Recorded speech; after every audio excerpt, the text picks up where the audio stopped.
Hi, I'm Harish Godeti and welcome back to NAVA Software Solutions YouTube channel. You probably heard a lot about AWS migrations, migrate your workloads to AWS.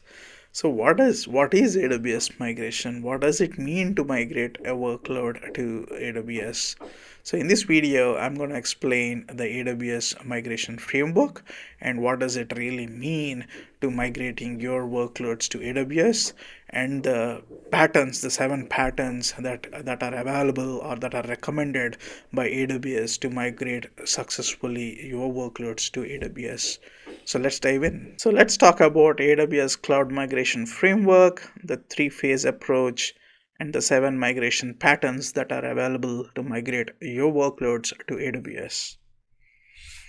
So foundation for a successful migration. So what is it, do you need to do to lay the successful foundation for your migration? So AWS migration methodology integrates modernization throughout the migration journey. So AWS has hundreds of thousands of customers and similar equal number of migrations that happened over the decades, right? So over the period of time, AWS has all the data to understand what's the right way to get migrate any workload from on-premise or any other location or other clouds to AWS. And this migration methodology, what it does is it integrates modernizing, throughout the journey, throughout the migration journey, so that you get to be on the latest platforms, latest technology, and the most cost effective, and the migration is most cost effective.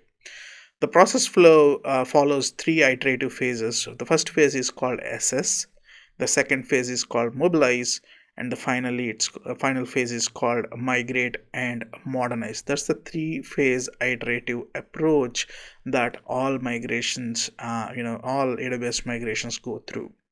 And with respect to the how you migrate, so the approach is the framework, right? So the assess, mobilize, and migrate and modernize is the framework, and how do you do the migration is really the migration patterns, and they are we call and AWS calls them as 7 R's, and it provides the strategies for different workload types and business needs. So we'll go over each one, in the coming slides, but so the framework is, for migration is three-phase approach, and the migration, how you achieve it is the migration patterns. So let's dive in. So SS phase is really about evaluating the readiness and build a right-sized cost projection. So at the end of the SS phase, what we do is we go ahead and get your build a business case for migration. So we'll go into deep dive into each of these phases again. So mobilize is build the foundational landing zone and address the skill or process gaps within your organization to be able to do the migration. Finally, migrate and modernize, execute migration, optimize workloads, and modernize the architecture. This iterative process promotes repeatability, predictability, and accelerated business outcomes. So let's look at each phase. Phase 1 is assess. We assess on-premise workloads and dependencies. There is something called AWS Migration Readiness Assessment, which is free of cost, that we do for all potential customers to identify the gaps for migration. So we use the cloud again. All partners are trained to use the cloud adoption framework for holistic readiness view. So the outcome of this SS phase is a clear roadmap on how we are going to get to AWS, and with a strong business case and an optimized cost model. So that's the output of this SS phase. Let's look at the phase 2, mobilize. So we in the mobilize phase, we address all the readiness gaps and establish the landing zone. Landing zone is nothing but the foundation on which all your AWS services will reside, right? So it's kind of like, think about it as like a station where everything has to come and exist, right? So there's things like that. So build governance, operations, and security foundations required to to migrate your workloads. We have something called AWS Migration Hub that can plan.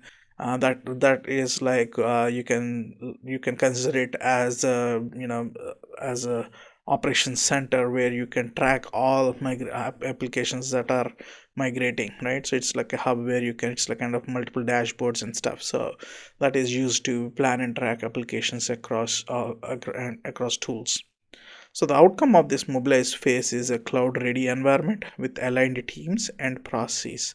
So AWS just doesn't just address the technical part; it also addresses the process part, which your organization has to go through, to make sure the migration is successful and you are self-sufficient once the migration is complete. The final phase, which is migrate and modernize, it's really about migrating your workloads. If you either using AWS migration service and other things that are available. So if you are, hey, if you say, hey, we want to just go ahead and do business as usual, we do rehost. Migration is all about rehosting quickly, then we'll react it and modernize incrementally in the future. So adopt automation, CI/CD pipelines, cloud native patterns, containers, microservices, and serverless. So all these things happen in the migrate and modernize phase. So the outcome is you have an optimized, resilient, and a scalable cloud workloads for your business. So again, to just summarize, it's an iterative three-phase migration framework: assess, mobilize, migrate, and modernize. So continuous feedback loop ensures efficiency and improvement across future workloads. So it's not like one time you're done, right? So you iterate this process based on what workloads you are migrating. You don't move everything at once, right? So that we'll talk in a different video on what are the workloads that you need to move or migrate first, but it's an iterative process. That is something you need to understand. Now let's look at the 7 common patterns. AWS calls them 7 R's.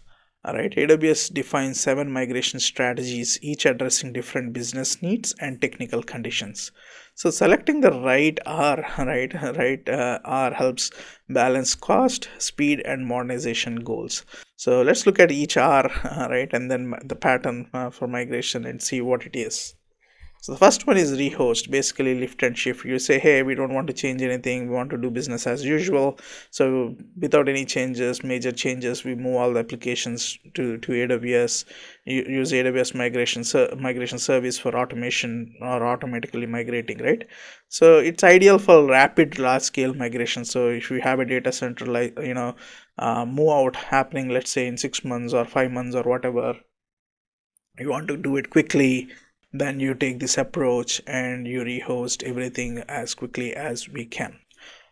Second is a re-platform. So it's similar to rehost, but we make few modifications without changing the core architecture. For example, minor optimizations while migrating without changing core architecture. Example, we migrate a database that is available to Amazon RDS, and messaging to queue, where you are using an open, probably an open source messaging service. We move to Amazon messaging queue, right? So service things like minor modifications, but it's still a quick win in performance and manageability. So you will definitely see a lot of value in making these minor shifts, right, and then getting it done. So that's re-platform.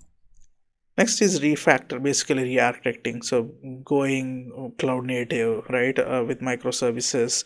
That is the easiest thing to define, right? So driven by needs for scalability, agility, or innovation. So generally, refactor happens when you have bottleneck with your current application because you are not able to scale.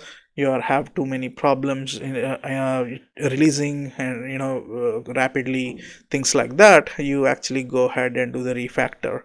So it's ideal for long-term transformation and competitive advantage. So you can't have monolithic, or you can't have applications that don't scale, right? Because you're going to lose out on your business, right? So that is when you go ahead and take a decision to refactor. Let's look at the fourth R, which is relocate. So what it really means is the entire vSphere based workloads to AWS using VMware Cloud on AWS, right? So it's basically, hey, you have your entire VMware infrastructure in a co-location or in a data center. We just move the entire thing onto AWS, right? Whether it is SAP, VMware, things like that. So nothing changes. It is, instead of your data center vendor, it's on AWS, right? So that's Relocate. Repurchase. So what happens is with repurchase is replace existing applications with SaaS or modern cloud native products. So AWS has a lot of applications also apart from these services. For example, you have a legacy contact center, right? So legacy contact center that you are using, and if you want to move to AWS, we have Amazon Connect, which is a cloud contact center, pay as you go, all the same things apply, highly secure and all that stuff. So what this helps you is it will help you reduce the maintenance overhead and the licensing costs. So connect is an option. Then you have other business applications like Chime, Docs, and all that stuff, right? Workspaces. There are a lot of other things also available as part of repurchasing, right? So that is what it means. The sixth R is retain. So there are some certain workloads where you can't move right on premise because you already paid for them, for the data center for the next year, or something, for regulatory purposes you need to keep it, or cost reasons, latency, whatever it is, right? So you can definitely retain them, and we AWS has something called Outposts that enables consistent hybrid operations. So either through AWS Outposts, it's basically an AWS server that will be deployed on your data center. That is one option. Or you can still have an hybrid cloud approach. There are multiple ways to retain your workloads on premise for whatever the reasons that you have. Finally, the 7R is retire. So decommission or archive outdated applications identified during the SS phase. So during the SS phase, we'll say, hey, these applications are no longer required. We can retire them, right? So this reduces the cost, reduces the complexity, and your operational overhead. So the more you retire that are not required, the simpler it gets for your operations team, right? So as you see, that's the AWS migration framework, which is a three-phased approach: assess, mobilize, migrate, and modernize, to ensure readiness, structure, and speed, along with the 7 migration patterns that provide a flexible approach for any kind of workload that you have that you want to migrate to AWS. So this is the about migration. So if you are wondering, hey, what AWS migration is, this is what it is.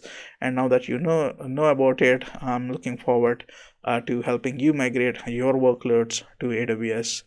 Thanks for watching this video. Do subscribe to this channel. Thank you.